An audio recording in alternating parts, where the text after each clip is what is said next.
Welcome to this week's edition of Good Books Radio. I'm your host, Dr. W.F. Strong. I want to thank our underwriter, audiobooks.com, where your first book is free. I personally use audiobooks.com all the time, and I love it, and I highly recommend it. So try it out, audiobooks.com. Your first book is free.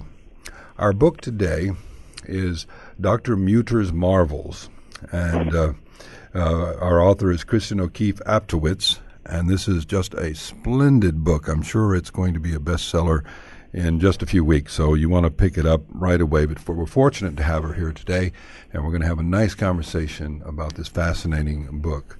Welcome, Kristen. How are you this morning? I'm doing great. It's so good to speak to someone in Texas. I live in Austin, Texas right now. I'm in New York City, and I'm missing Texas. I'm not missing the weather, but I'm missing Texas. Well, you know, I read that. I read that you were from Austin, and I locked it in and was going to talk to you about it, so I'm glad. But are you from Austin originally? No, I was born and raised in Philadelphia, which is where the Mutter Museum can be found, a museum of 19th century medical oddities, though they would refer to them as unusual pathological specimens. and that's how I became interested in Thomas Dent Mütter, was visiting the Mutter Museum when I was a child. And there's about, 150,000 people a year who visit that museum? Absolutely. It is the most popular science museum in America for the ages of 18 to 35. You know, most science museums are geared more towards children and sort of explain the basics of science.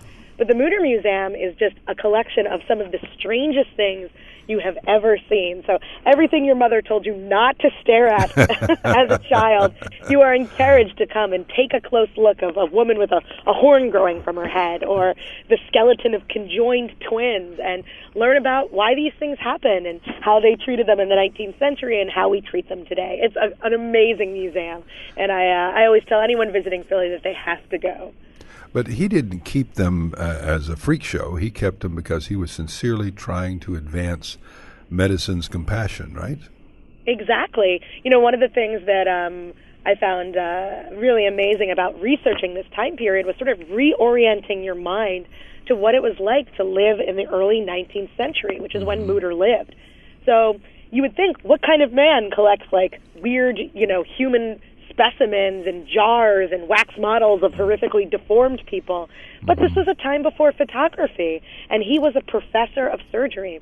So how do you show your patients, or how do you even examine yourself, things that are so rare in medical society you might only see it a few times in your career? The answer is that you would have a curiosity cabinet, which would collect these specimens for your reference and to teach your students. He was enormously ambitious with his collection and had several thousand specimens by the time he died in 1859. And in order to house his incredible collection, they founded the Mutter Museum, and that was 150 years ago. Wow. And today it occupies how much space? It is the corner of a city block in Philadelphia. You can find it at 22nd and Market. But if you are not in the Philadelphia area, they also have an incredible YouTube channel where they give you behind-the-scenes footage of some of the most popular specimens they have. And one of my favorite segments is an ongoing segment featuring Dr. Robert Hicks, the director of the museum. Back in the 19th century, medicinal leeches were a very popular part of any physician's tool bag. They would use it for a lot of different reasons. And so the Mutter Museum has their own living medicinal leeches. And, of course, in order to keep those leeches alive, you need to feed them what they eat, which is blood. So every 6 months, he takes out the medicinal leeches and feeds his own blood. He puts them on his arm and gives a little lecture about how important they are. It is a gruesome video, but highly educational, which sort of describes the Mutter Museum in general. I find it fascinating that you're a poet, and you've written several books of poetry, and I thought this was extremely helpful in providing the kind of graphic language necessary to understand him and his time. Thank you so much. That's a huge compliment. I was a little nervous that perhaps my background in poetry would be seen as a negative. But to me, poetry is about the examination of small moments in life that you tease out a larger meaning from.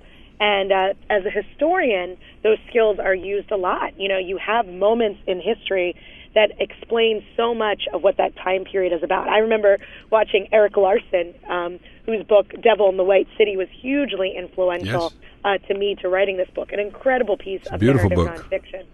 And I remember I saw him at the Philadelphia Free Library author event, and I asked him, he is just in love with his subject matter. He is so enthusiastic about the stories he's telling. And I said, you clearly love research and all the facts you find. How do you know which facts to include in your book? And he said, even though you want to include all of the interesting facts, the key is really finding the telling details. That one turn of phrase or action or way a person presents himself that once you hear it once, unlocks that character for the rest of the story. And so I try to use my poet's eyes to find those sort of telling details to not only describe Mutter, who he was as a man and as a doctor, but also that time period, which was a pretty incredible time period to be practicing medicine. So much of what we now enjoy as modern medicine was being developed and in its earliest stages in that time period, and much of it was also being rejected. So it was a fun time period to explore. As a case in point, I'd like to share a paragraph that was particularly moving to me in terms of its detail. And you can comment on it, but let me just read it here. Philadelphia in the early 1800s was an easy place to die. Great sentence. The simplest thing could end your life: a broken bone from a fall, a leg gouged by a loose nail, a hand burned by a pot of boiling soup. In a time before antibiotics, infections could ravage a body in days. You could die from allergies. You could die from asthma. You could die from a single rotten tooth. Now, that's great stuff. Thank you so much. I mean, again, you can tell I'm very enthusiastic about Mutter and his story. And, that's one of the things we take for granted. When we get our tetanus shots, we're always sort of rolling our eyes at our doctor, like, really? Do we need this? But my heavens, did people suffer brutally and die because of the things we no longer have to worry about? And it really put me right into that place to read these firsthand accounts of doctors working with patients and of patients themselves. And I just wanted to communicate that as best I could in my book. So thank you so much for pointing out that paragraph. I'm glad it was effective. I hoped it'd be. I stopped and read it to my wife, and I said, you got to listen to this. This is powerful. And then she said, okay, but not before supper, okay? Yes. Whenever I tell people who I encourage to visit the Mutter Museum, I say, I know a great brunch place in the neighborhood, but you're going to want to go before, because after you visit the museum, you're not going to want to eat after. Well, in fact, I was so taken with your method that and your descriptions that I teach a class at the university in research and research methods. It's not medical research methods, but I often spend time on medicine because it's the easiest way for them to grasp certain elements of good research. So anyway, I took a scene from your book, essentially. I said, let me show you how surgery happened in the early 1800s. And I said, give me a volunteer. And I brought someone up, and I said, now give me 4 other people to come up. And I said, now y'all hold her down. Right. I said, that's anesthetics right there. That's anesthesia. Right. And so no matter how much you suffer, you can't get up, okay? Because you just have to take it. And so you gave me a wonderful visual to use in class, Thank you so much. And I think that what was interesting, one of the things that doing the research for this book invited me, as a woman in the 21st century, was not only to imagine being the patient. I think that's our first instinct, right? Yes, if I had to be held down on a table and have surgery performed on me regardless, of me screaming and begging and thrashing for it to stop. But it also taught me, imagine being that surgeon. Here are people who devote their lives to helping the people around them get better. And in doing so, you knew when you signed up that you were going to be causing a tremendous amount of pain on the same people that you were trying to heal. And that is why, to me, Mutter was such an outlier of that time period. At a time period where that emotional detachment was necessary in order to practice medicine, you couldn't empathize with your patient too much, because when they began wailing for you to stop, you might be tempted to stop, but you knew you had to go forward. Mutter, however, he was sick his whole life. His entire family died before the age of 7. So he knew what it was like to be a patient and knew that there was a better way. It didn't have to be one way or another. There was a way to strike down the middle. And his entire career really emphasizes that philosophy. He believed his reason he was put on earth was to alleviate human suffering. And that didn't just mean cutting out disease on the human body. It was making individuals' lives better. And he took it very seriously. I like that he came up with this radical idea of giving post-operative care to patients. Exactly. Again, all of these things that we take for granted in modern medicine were new radical ideas back then. So back then, surgeries, often would happen in people's own homes. But Jefferson Medical College, the institution where Mutter taught for 15 years, introduced the idea of surgical clinics.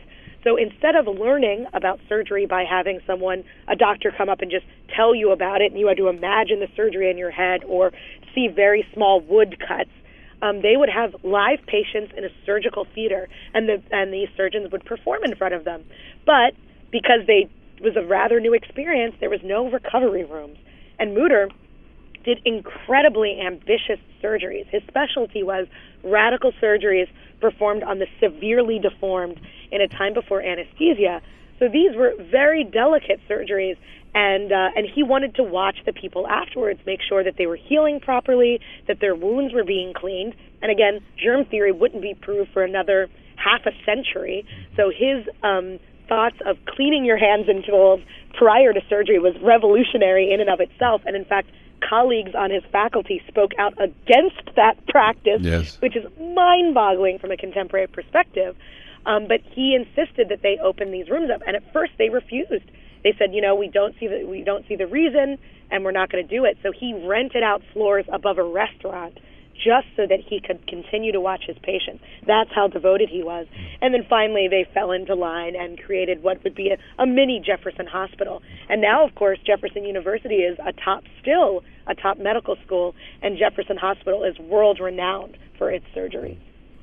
Did you get full access to the museum, his papers? Absolutely. I mean, this is the first time that Mutter's story has really been told, and a lot of that is because the materials about Mutter are primary source materials. Yes. So to do research on this book, I couldn't just go to Amazon and order a bunch of books to my house or look at books that have been scanned into Google Books or something. Yeah. You had to physically sit in these archives and look at handwritten meeting minutes, students' journals, correspondence between Mutter and different doctors, and then transcribe it. That was my process. I transcribed everything into my computer and formed one long historical narrative that puts all of my research in a timeline of his life. And that with no creative writing on my part. It was literally just paragraphs with endnote citations. And that document was 1,048 pages long. I had to tell my publisher, the book won't be that long. It's just my research document. So it was a tremendous amount of research on him.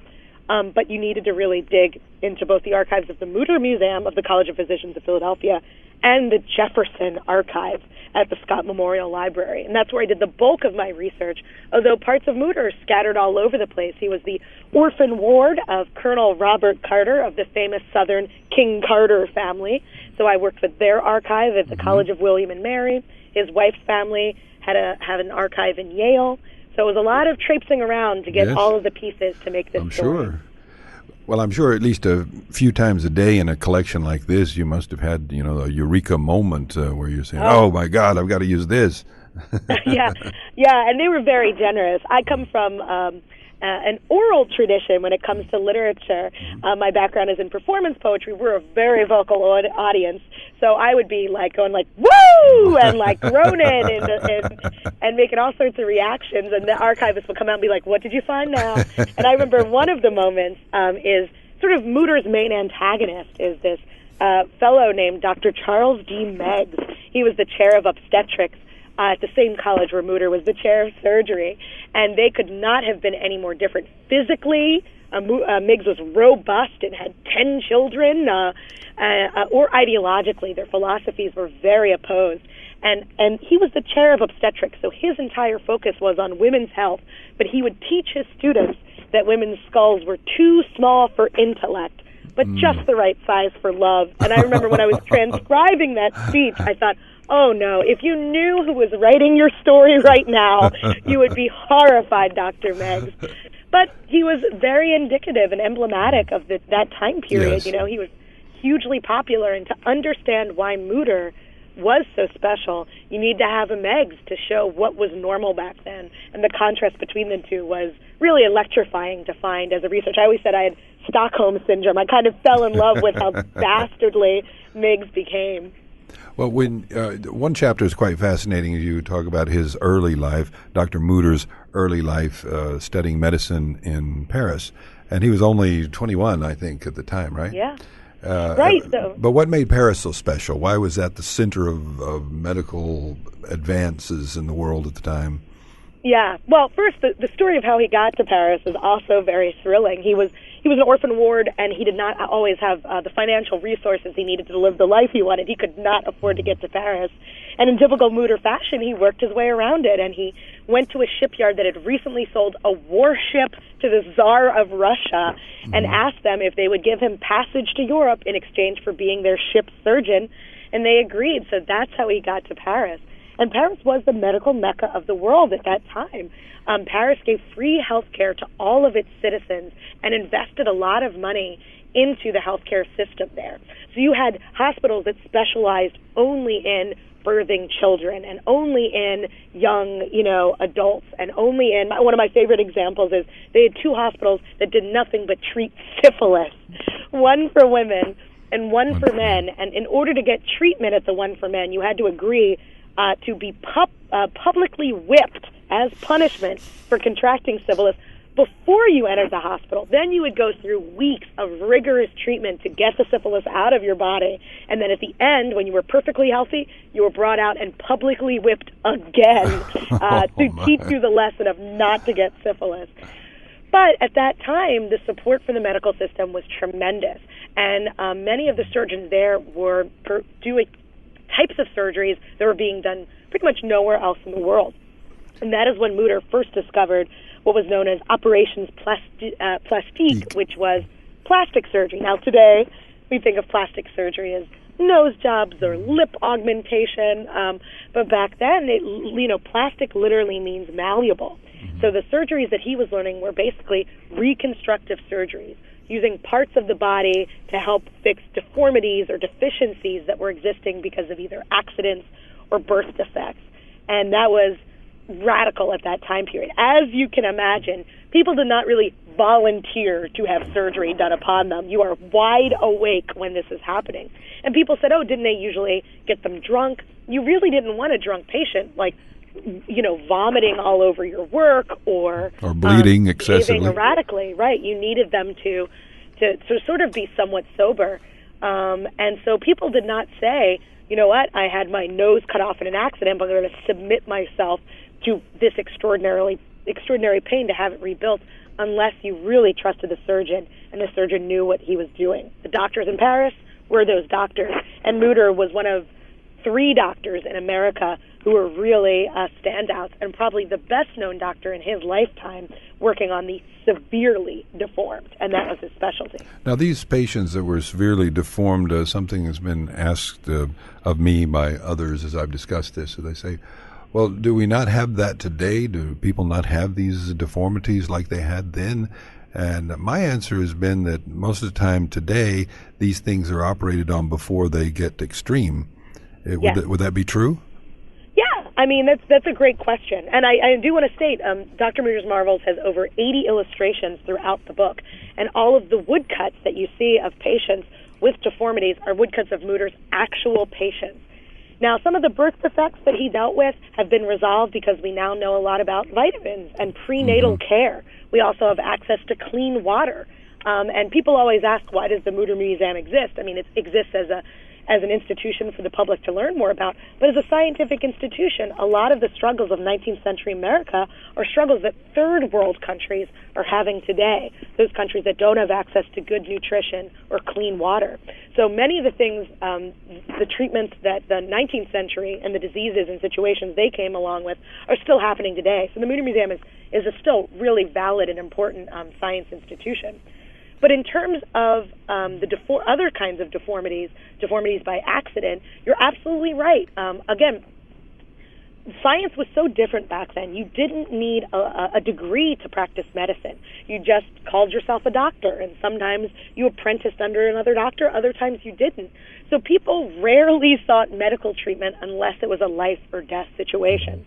So one of the most common deformities that Mutter dealt with in his practice was the women who were severely burned. And you have to imagine, again, put yourself back in the 19th century. The women would wear these sort of constrictive clothing, lots of layers made of flammable material, and they would cook in kitchens in front of an open flame. It's no wonder why some dresses caught on fire and they were unable to remove the clothing in time, and they would have these horrible deformities of burns on their neck and face that would make them unable to close their eyes or shut their mouth. And they didn't let doctors see those young women. To have someone like that in your family was considered like a terrible family shame. So those women just would never see anybody again. And it wasn't until stories of Mutter's amazing transformations with the surgery he invented called the Mutter flap, which is actually still being used in surgery today. When I talk to people and they ask who Dr. Mutter is, some people have heard of the museum, but if you're a surgeon, you definitely have heard of the Mutter flap. They would seek him out. They would bring these women who have not been on a public street since they were children into his surgical clinic.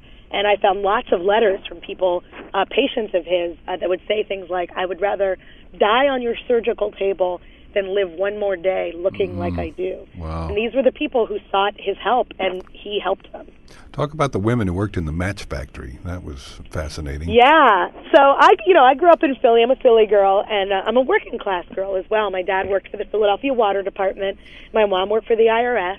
And so whenever I study history, it's always to me fascinating to think about who I would have been in that time period, right? You always learn about kings and queens and presidents, but who were the average working folk? And when I came across the story of the Matchstick Girls, I realized that would have been my family if I was alive in the 19th century in Philadelphia. It was an industrial city. We had factories all lined up the Schuylkill River, and this was a time before electric lighting and before labor laws, and before people really understood some of the chemicals that they were working with. And an unfortunate byproduct of the industrial age was the concept of phossy-jaw, a medical condition that befell girls who worked at the matchstick factory. So to create matchsticks, you were in this very darkened, no electrical light room, and they didn't have a lot of lamps because you're, again, talking about flammable chemicals they're dealing with, so they don't want open flames. Obviously. And these girls would dip the sticks into the phosphorus to make it. And in order to keep track of the sticks and keep it going, they would lick their fingers, as we often do. But they did not realize that they were ingesting this highly toxic chemical. And what would begin as tender gums and a toothache would soon become an enormous open wound that split open the entire side of their face, and you could see all the way to their jawbone. It would eventually cause brain tumors and organ failure. But if the sight of these girls with these open jawbones exposed wasn't terrible enough, because of the chemicals they were ingesting in that time period, their jawbones glowed a greenish white in the dark. So I remember that was one of the moments when I was very vocal in the research room, and I transcribed that, shut my computer down, and then washed my hands for about 20 minutes straight in the bathroom. Yeah, you have a wonderful illustration of that here in the book, but it doesn't have the green part. Yeah. So, but again, these are types of medical conditions that medical men of that time period were forced to deal with their limited knowledge. And again, you talk about, licking chemicals off your hands. The doctors at that time period didn't even know to wash their hands or tools. One of my favorite phrases that I found in my research was, the stiffer the frock with blood, the prouder the busy surgeon, which meant that when people came to visit surgeons, they would want to see the viscera of the former patient on the surgeon, which meant he was trusted by other people. That is not how I would pick a surgeon today, but that's how they viewed it before they knew about germ theory. That wouldn't be proven for another half a century after Mutter lived. So yeah, one of the gross moments. One of the gross moments in the book for me was when you talked about the gynecologist who might see 25 women in a day, but he didn't wash his hands at all. No, and again, these are you're talking about delivering babies. Could you get anyone more vulnerable than a baby taking its first gasp of air? And here was this man Charles D Meg, again, the sort of antagonist of Mutter, he was offended when people suggested that he should wash his hands, and taught his students that, said, to say that is to say that doctors aren't gentlemen because all gentlemen are clean men. So here is a chair of an institution, one of the most prestigious voices, saying, don't wash your hands. And, of course, he gets a very large comeuppance at the end of his story when his philosophies were proved tragically and publicly wrong. So don't worry, we all, his lesson was learned before the end of his lifetime. Well, when I hear things like that, when I hear about the miasma theory of that century, that everything was airborne, and later we discovered germ theory and things like that, I wonder what they're going to look back at us 100 years from now and laugh about what are we missing that's kind of that they're going to see as obvious, Yeah, I mean, that was one of the things that really surprised me about studying this time period was, like, you don't know what you don't know. They just had no idea. People fought against ether anesthesia, because they thought it was a satanic tool that robbed men of their ability to reason, So I don't know what future generations, maybe how we treat cancer. I hope we have a better treatment than radiation and chemotherapy treatment, which, is so cruel and painful to our patients. I'm hoping that can be something that we look back on and go, oh, thank God we have a kinder and more efficient way to treat cancer. But that's the best thing about science is until that moment happens, that light bulb moment happens, you don't know where you could go next. But at least science is self-correcting. It will slowly move forward. But even within its own limits, it has to fight tradition. And you see how they had to fight against, just for a simple thing like postoperative care. He had to fight tooth and nail to get that achieved. It's just amazing the battles that had to be won.